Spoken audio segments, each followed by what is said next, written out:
Objective Charlie. Welcome back, guys. Today we're playing more Battlefield 1, playing as the medic again, only this time we're on a different map using a different weapon. So this map's called Suez, there's only 3 points, it's quite small, and B can get pretty hectic.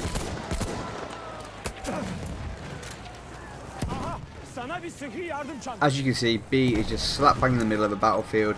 You've got the enemy troops coming from one side, your troops coming from the other side, and you all just clash in the middle. It can get really crazy. Tanks, gas grenades, everything's going mad. You can expect to pick a lot of people up here.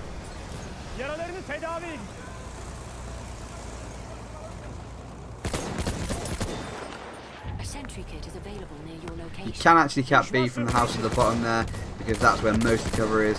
But things do get pretty crazy there as well. Plenty of grenades getting thrown in that house.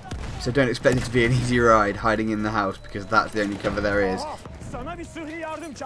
I'm playing the medic again because it is my favourite class, and I also feel like he has the best weapons, but that's just my personal opinion.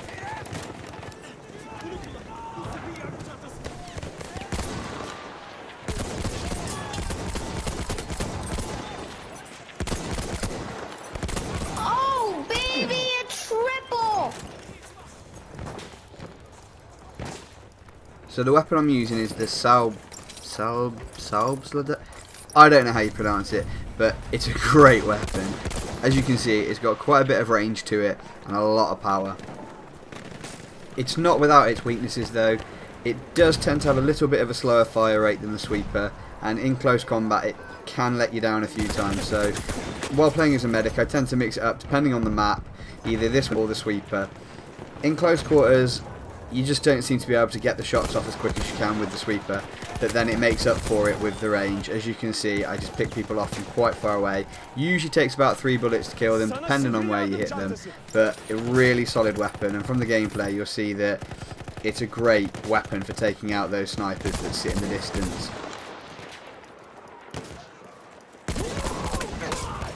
We are losing objective. No! God, please, no! No! No! For some reason here I have a fail of epic proportions. I shoot at his feet, I don't know why. Fortunately my mate was there to save me. Out of the frying pan and into the fire. We control. These windows with the shutters are really handy. So many people don't actually see you stood in them. So rather than standing on a rooftop sniping or shooting from a rooftop with this weapon, if you just go into the windows, open the shutters and fire out of them, people don't tend to notice you, so you can really rack up the kills doing this. I don't get so many here, but facing into A, you can really get those kill streaks going.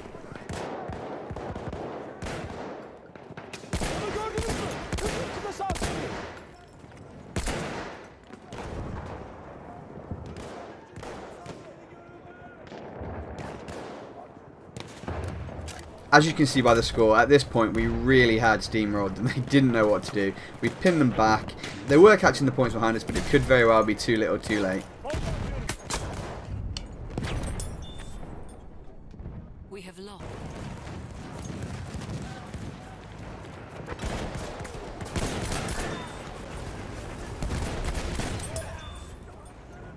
We are losing objective butter.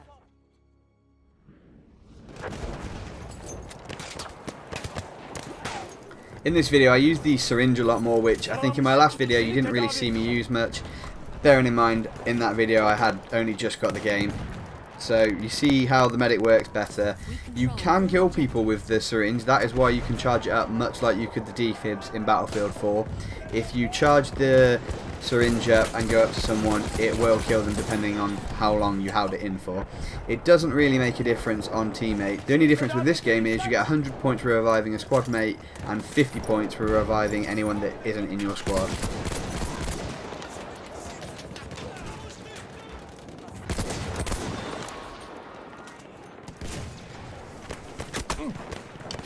I really don't know why this guy didn't pursue me.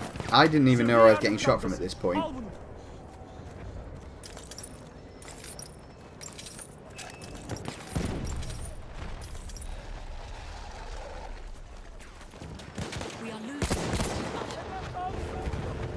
He got real lucky to not be killed by that horse. Unfortunately, not lucky enough to not be killed by me.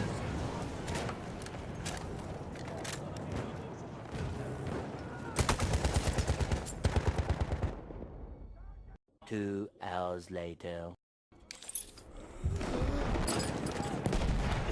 It might look erratic, but I was just looking for the person that was sitting on C. We capped it, but there was still someone there.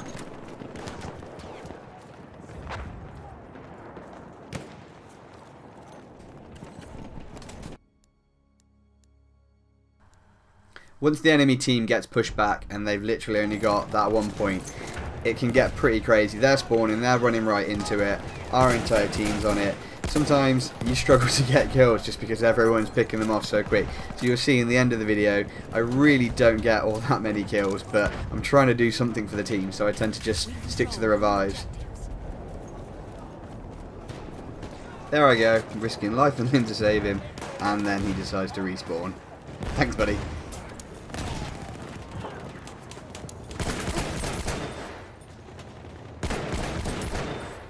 Prepare for your examination.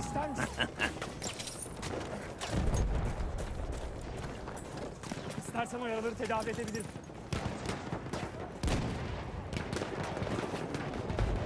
We are winning. Senin için sıhhi yardım çantası. Stop, drop and roll, stop, drop and roll. Yeah, so for anyone that didn't know, in Battlefield, if you get set on fire, make sure you drop to the ground and get into prone position. It stops the flame damage, which is really handy considering how damaging the flames are on this game. They really do destroy your life.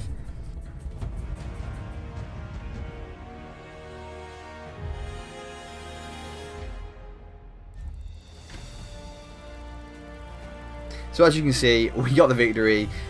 To be fair, we did smash them. We did trap them back in spawn, but that's just something that happens in Battlefield when one team is getting absolutely smashed. Not a bad game, I did alright. Despite the video looking like I didn't do all that much, I think I did alright. Anyway, if you've enjoyed the video, smash that like button and don't be afraid to hit the subscribe either. Thanks for watching, guys.